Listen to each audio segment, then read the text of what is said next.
اعوذ باللہ من الشیطان الرجیم بسم اللہ الرحمن الرحیم کروڑوں درود و سلام آقا کریم صلی اللہ علیہ وسلم آپ پر اور آپ کی آل پر۔ السلام علیکم ورحمۃ اللہ وبرکاتہ۔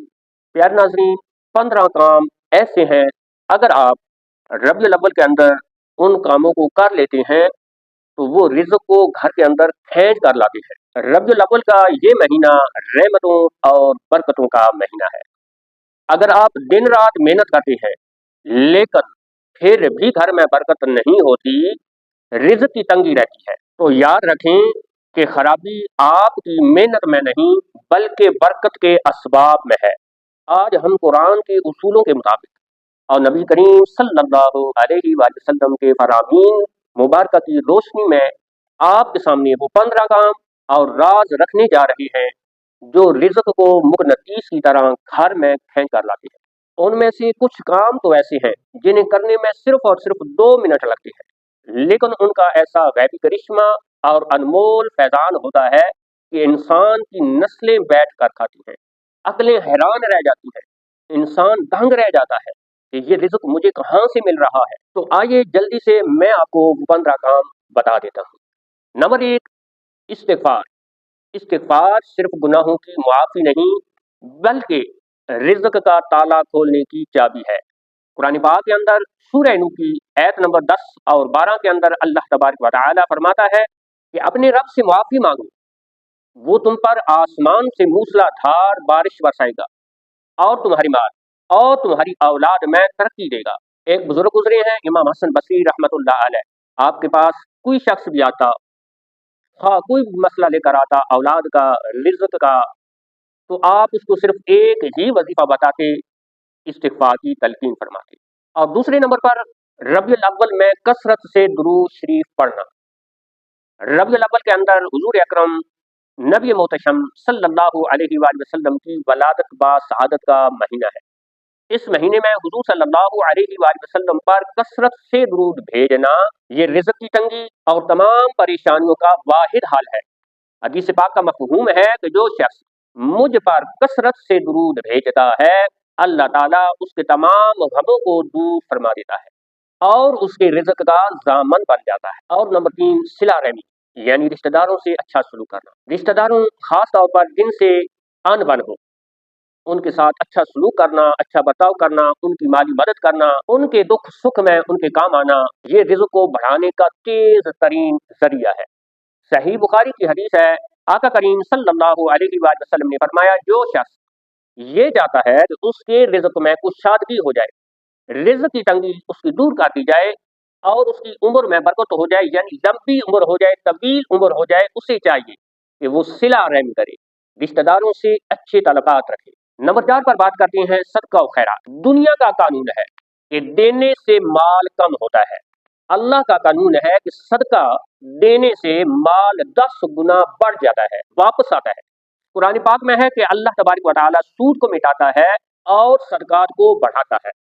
صدقہ رزق کو ایسے کھینچتا ہے جیسے مقناطیس لوہے کو، اور یہ آنے والی آفتوں کو، بلاؤں کو، پریشانیوں کو، مصیبتوں کو ٹال دیتا ہے۔ نمبر 5 پر بات کرتے ہیں نماز کی پابندی اور خشوع۔ نماز خود رزق ہے۔ سورہ طٰہٰ میں اللہ رب العالمین فرماتا ہے اپنے گھر والوں کو نماز کا حکم دو اور خود بھی اس پر قائم رہو۔ اللہ تبارک و تعالیٰ سورہ طٰہٰ کے اندر فرماتا ہے کہ اپنے گھر والوں کو نماز کا حکم دو اور خود بھی اس پر قائم رہو۔ ہم تم سے رزق نہیں مانگتے بلکہ رزق تو ہم تمہیں دیتے ہیں۔ جو انسان سچے دل سے نماز کا پابند بن جاتا ہے، نماز قائم کرتا ہے، اللہ تعالیٰ اس کے دل کو غنا یعنی امیر کر دیتا ہے اور اس کے دونوں ہاتھ رزق سے بھر دیتا ہے، اس کا دامن، اس کا گھر رزق سے بھر جاتا ہے۔ نمبر 6، شکر ادا کرنا۔ یاد رکھیں کہ شکایت کرنے والے کا، گلہ کرنے والے کا رزق جو ہوتا ہے وہ چھین لیا جاتا ہے، شکر کرنے والے کے رزق کو بے حساب کر دیا جاتا ہے۔ سورہ ابراہیم کی مشہور آیت، اگر تم شکر کرو گے تو میں تمہیں اور زیادہ دوں گا، صبح اٹھ کر کھانا کھا کر ہر حال میں الحمدللہ کہنا برکت کا سب سے بڑا ذریعہ ہے۔ نمبر 7، تقوی اختیار کرنا اور گناہوں سے بچنا۔ گناہ رزق کو کھا جاتے ہیں جیسے آگ لکڑی کو کھا جاتی ہے۔ انسان بعض اوقات اپنے ہی گناہوں کی وجہ سے ملنے والے رزق سے محروم ہو جاتا ہے۔ सूरह तलाक के अंदर अल्लाह तबारक व तआला का वादा है, जो शख्स अल्लाह से डरता है यानी तकवा इख्तियार करता है, अल्लाह उसके लिए निकलने का रास्ता बना देता है और उसे ऐसी जगह से रिज़्क देता है जहां से उसका वहम गुमान भी नहीं होता।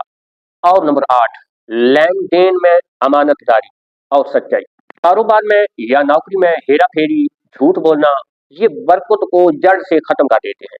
रसूलुल्लाह सल्लल्लाहु अलैहि वसल्लम का फरमान है, जिसका मफहूम है कि सच्चे और अमानतदार ताजर का हशर क़यामत के दिन अंबिया, सिद्दीकीन और शुहदा के साथ होगा। जब आप अपने काम में दयानतदारी दिखाते हैं तो अल्लाह गैर से खरीदार और बरकत भेजता है।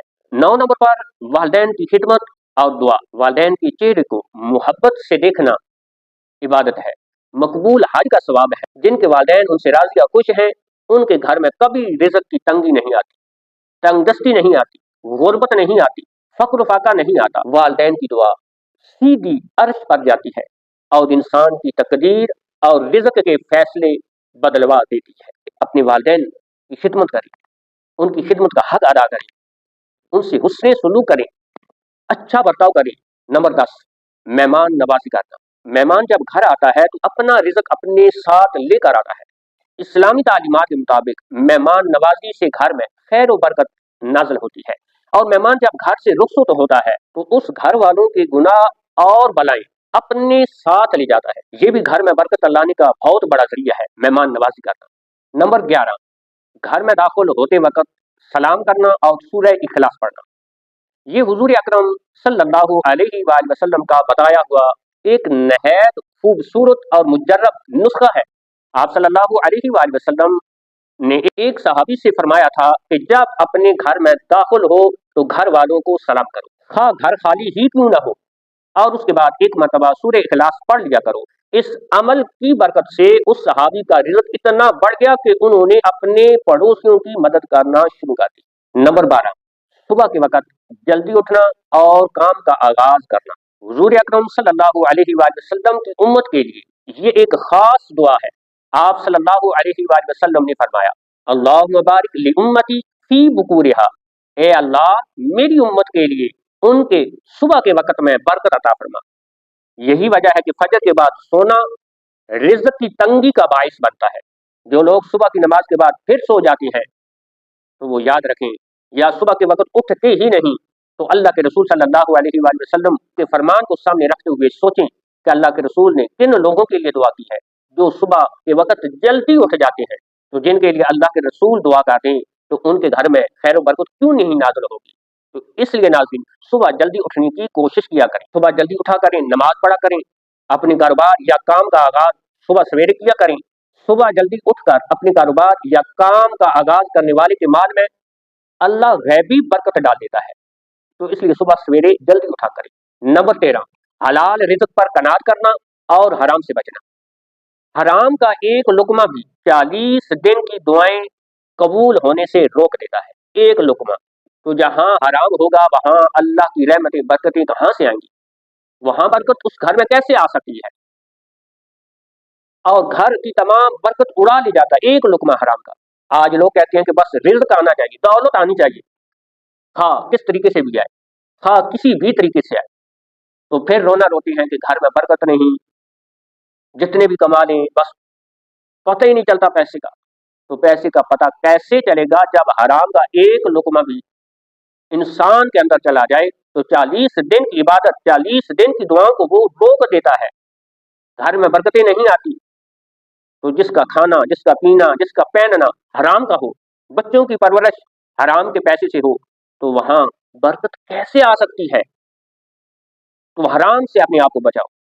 हलाल रिज़्क चाहे थोड़ा ही क्यों ना हो, उसमें ऐसी बरकत होती है, उसमें ऐसी कशिश होती है कि 7 नस्लें बैठकर खाती हैं। कनात, जो मिला उस पर खुश, इंसान को ज़हनी सुकून और असल अमीरी अदा करती है। और नंबर 14, परिंदों और जानवरों को दाना पानी डालना। नाज़रीन, बेज़बान मखलूक पर रहम करना अल्लाह तबारक व तआला को बड़ा पसंद है। जब आप सुबह अपने घर की छत पर परिंदों के लिए दाना पानी रखते हैं या किसी भूखे जानवर को खाना डाल देते हैं उसे खाना खिला देते हैं, प्यासा है तो पानी पिला देते हैं, तो वो बेज़बान मखलूक अल्लाह के हुजूर आपके रिज़्क़ की दुआ करती है, और अल्लाह अपनी मखलूक पर रहम करने वालों को कभी भूखा नहीं सुलाता। जब आप अल्लाह की मखलूक पर रहम करेंगे तो अल्लाह आप पर रहम करेगा, आपके घर से खैर बरकत खत्म नहीं होगी। और आज की वीडियो का आखिरी पॉइंट 15 नंबर, अल्लाह पर सच्चा तवक्कल और भरोसा करना। तमाम असबाब इख्तियार करने के बाद मामला अल्लाह पर छोड़ देना, इसको तवक्कल कहते हैं। ये तवक्कल है। जामिया तिर्मिज़ी की मशहूर हदीस है, रसूलुल्लाह सल्लल्लाहु अलैहि वसल्लम ने फरमाया, अगर तुम अल्लाह पर वैसा तवक्कल यानी भरोसा करो जैसा कि करने का हक है, तो अल्लाह तबारक व तआला तुम्हें ऐसे रिज़्क़ अता फरमाएगा जैसे वो परिंदों को अता करता है। देख लें, परिंदे सुबह सवेरे खाली पेट निकलते हैं, ना उनकी कोई दुकान है, ना उनका कोई कारोबार है, ना वो दिहाड़ी लगाते हैं, खाली पेट निकलते हैं, शाम को पेट भर कर वापस लौटते हैं। तो इसलिए अल्लाह पर तवक्कल और भरोसा करना चाहिए असबाब इख्तियार करने के बाद। तो नाज़रीन, आज का ये वीडियो हमारा अगर आपको मुफीद लगा है तो इसको लाइक करें और इसे अपने दोस्तों के साथ व्हाट्सएप ग्रुप्स के अंदर शेयर करें। अगर हमारे चैनल SAK वज़ैर ऑफिशियल को अभी तक सब्सक्राइब नहीं किया तो जल्दी से सब्सक्राइब कर लें और साथ लगी घंटी को दबा दें, ताकि जैसे ही कोई नई वीडियो अपलोड हो तो उसका नोटिफिकेशन सबसे पहले आपको मिले। मिलते हैं एक नई वीडियो के साथ। अल्लाह निगहबान।